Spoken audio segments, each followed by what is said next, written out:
She had already stolen everything in the neighborhood, but now she decided that my premium coffee was hers too. She broke into my yard, grabbed a bag full of the best beans, and left as if she owned the property. But this time, I left a special surprise. In the mix, the strongest chili powder there is. The next morning, as she sipped her first cup, all chaos broke loose. Well, just sat on the balcony and waited for the shrieks. Ever since I moved to this neighborhood, I realized there was something off. It was not the weather or the houses or the occasional smell of burnt barbecue coming from the clueless neighbor's yard. The problem was her. Every neighborhood has some kind of nuisance that infiltrates the lives of others, like a termite devouring wood here. This menace had a name, an address, and a natural gift for being intolerable. The woman was a kind of homeowner association dictator, thinking she owned everything, creating absurd rules that even she did not follow,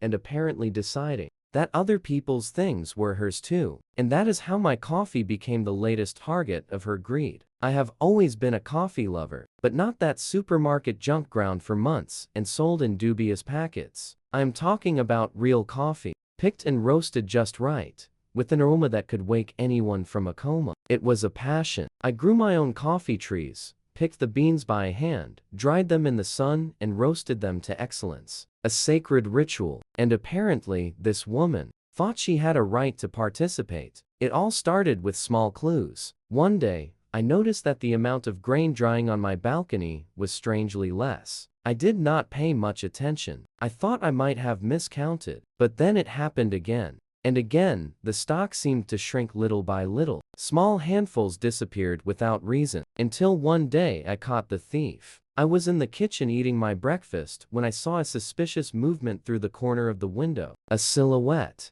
sneaking through my fence, crouched down next to the sacks of grain and stuffed a handful into a cloth bag. I was in disbelief for a good few seconds. The woman was stealing from me. No hurry, without fear, as if she were picking apples in a public orchard. When she realized I had seen her, she made a ridiculous motion with her hand, something between a nod and it is no big deal, and just walked away. She did not even try to cover it up. It was at that moment that my tolerance ran out. I could have confronted her. I could have thrown a fit and demanded that she stop. But no, that would have been too easy. If she wanted to steal my coffee, then I was going to make sure that her next cup was an unforgettable experience. Knowing that this woman was stealing my coffee was infuriating enough, but what really made me enraged was her boldness. She did not even try to hide it. She did not even bother to pretend that she had taken it by accident or that she had wanted to ask first. She just walked into my yard and took what she wanted as if she were a queen taxing her subjects. Well,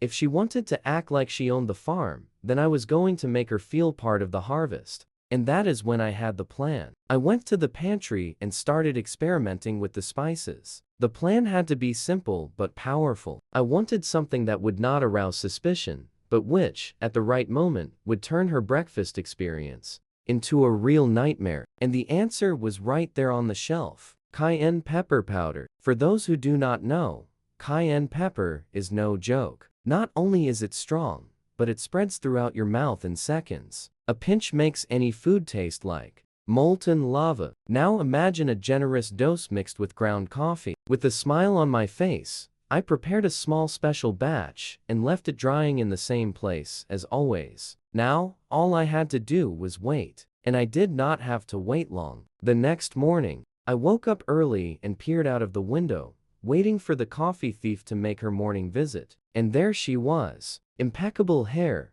a casual madam's outfit, that attitude of someone who does not have a shred of guilt in her life. She entered my yard as if it were a walk in the park, grabbed a handful of the freshly roasted beans, and walked calmly back to the house without even looking around. If she had known what awaited her, she would at least have left a will. Now, all she had to do was wait for disaster to strike. It did not even take an hour. I was sitting on the veranda drinking my real coffee when I heard the first shriek. It was a strangled sound, something between a gasp and a scream of terror. Then came the sounds of rushing steps, furniture moving, and a dry crash as if someone had knocked something over in the kitchen. Ah, the coffee had hit. The scene that followed was better than any comedy movie. The door to her house burst open, and she appeared in panic, running into the garden, as if she were trying to escape from a fire. Her face was red, her eyes wide, and her mouth open in absolute agony. She was coughing, choking, shaking her face frantically,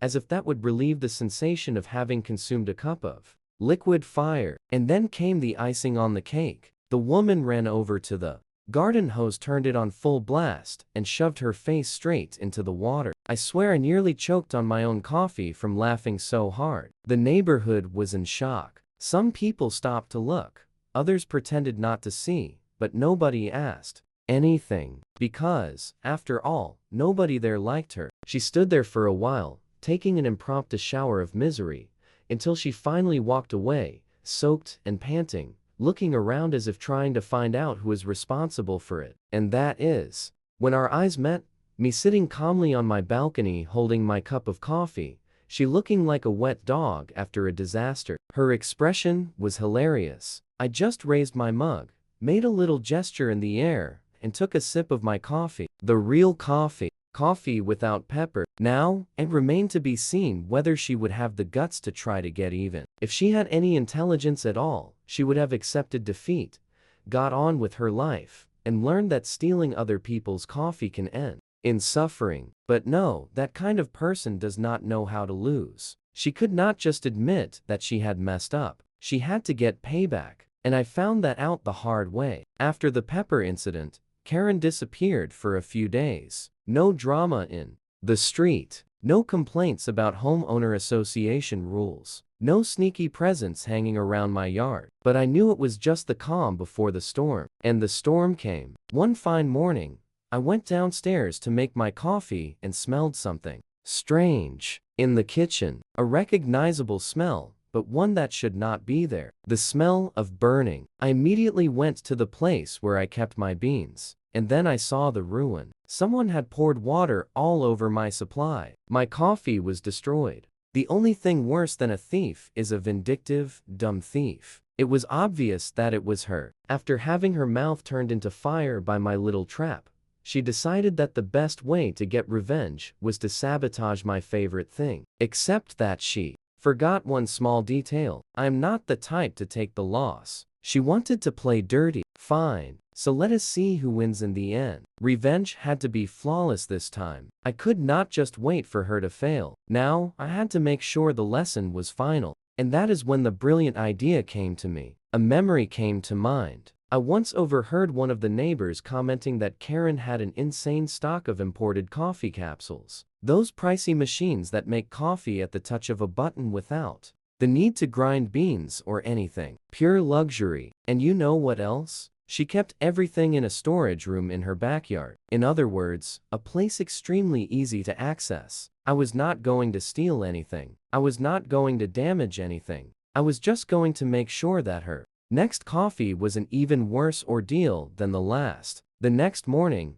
I put my scheme into action. I waited until all the lights in her house had gone out, and then, with all the precision in the world, I discreetly jumped over the fence and went to the storage room. The door had no lock. A thief's overconfidence is always his biggest flaw. I went in and saw the exact scene I was expecting. Piles and piles of coffee capsules, stacked as if they were gold bars. I took a few, opened them carefully, and worked my trickery. Remember the cayenne pepper I used in the ground coffee? Forget it now. I wanted the experience to be even more brutal. This time, I used pure ghost pepper essence. Yes, the same pepper used to make police pepper spray. The same one that can cause instant sweating, coughing fits, and even hallucinations at higher doses. And I made sure to put a massive dose inside each tampered capsule. Then I carefully sealed it back up and left everything exactly as it was. And I walked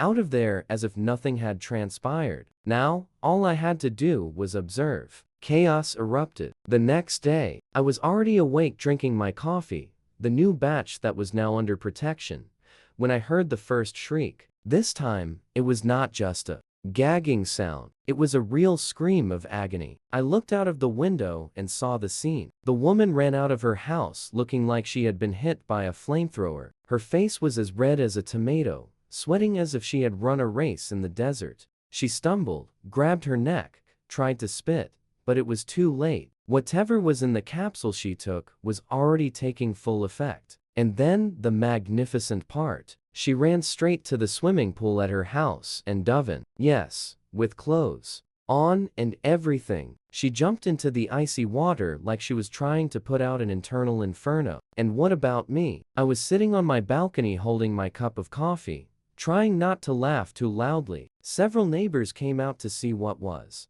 going on, and the expression on their faces when they saw the woman struggling in the pool was priceless. It took her a while to get out of the water, and when she finally did, she was soaking wet, fuming with rage, and her eyes shining with pure hatred. And then, for the second time, our stares met. This time there was no smile, there was no irony. Only one thing became certain. At that moment, she knew I had done it. But the best part, she could not prove it. Because, after all, who in their right mind would suspect that their own coffee stock was compromised? And now one mystery remained. Would she have the courage to try to strike back again? If there was one thing this woman did not know how to do, it was admit failure. She had already been through 2 disastrous experiences with coffee, but instead of simply accepting that she had messed with the wrong opponent, she wanted payback. The problem? She had no more plans up her sleeve. This time, the fight was no longer just between the two of us. The whole neighborhood was observing. After the spectacle of her throwing herself into the pool, as if she were fleeing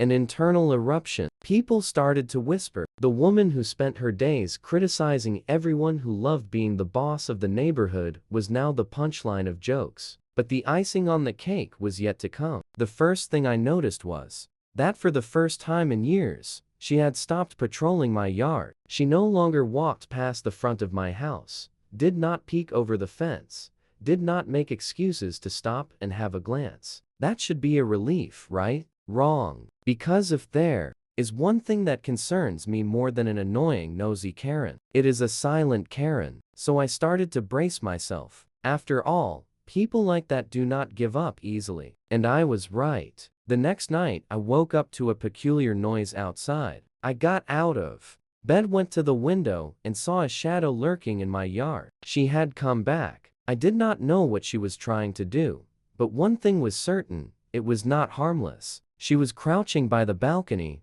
tampering with something on the ground. Maybe trying to ruin my coffee beans again. But what she did not know was that after the first attack on my stock, I had already taken my measures. Yes, I had installed motion sensors. So the moment she started digging the earth, the spotlights came on full brightness. It was as if the sun had risen in the middle of the night. And Karen, she froze. The shock was so great that she lost her footing and fell on her back. For a moment, she did not know what to do. She tried to get up quickly, but it was too late, because now I was standing in the doorway, looking straight at her. And for the third time, our stares met. But this time, I did not have to say anything. She knew she had been caught. And worse, she knew she had failed. So without saying a word, she picked herself up off the floor and ran back home. She literally ran away in the middle of the night, like an amateur crook who did not know how to execute a crime properly. The next day, I woke up with a different feeling. Something was odd in the air. So I went out onto the balcony, looked at her house, and realized what was going on. She was moving out? Yes. After years of making everyone's life miserable, Karen was leaving. A moving truck was parked at the door. Some workers were carrying furniture inside, and in the middle of it all, there she was, her face grim, looking like someone who had just lost a battle. What about me? I took my cup of coffee, sat on the balcony, and enjoyed the historic moment. The whole neighborhood came out to watch. Some people were cheerful, others relaxed. No one was disappointed, not a soul. And then she looked at me. It was a different look this time. No hatred, no anger, just acceptance. She knew she had failed. I raised my cup in the air. In one last silent gesture, she turned her face away, got into her vehicle, and disappeared forever. Without homeowner association controlling, the neighborhood finally had tranquility. The ridiculous rules began to fade. People could talk again without Fear of being penalized for something petty. And what about me? Well, I carried on with my coffee this time. No thieves. The only difference now, I always add a unique touch of pepper to some cups. After all, I could always use a little more flavor. Did you like this story? Like and subscribe to the channel for more content like this.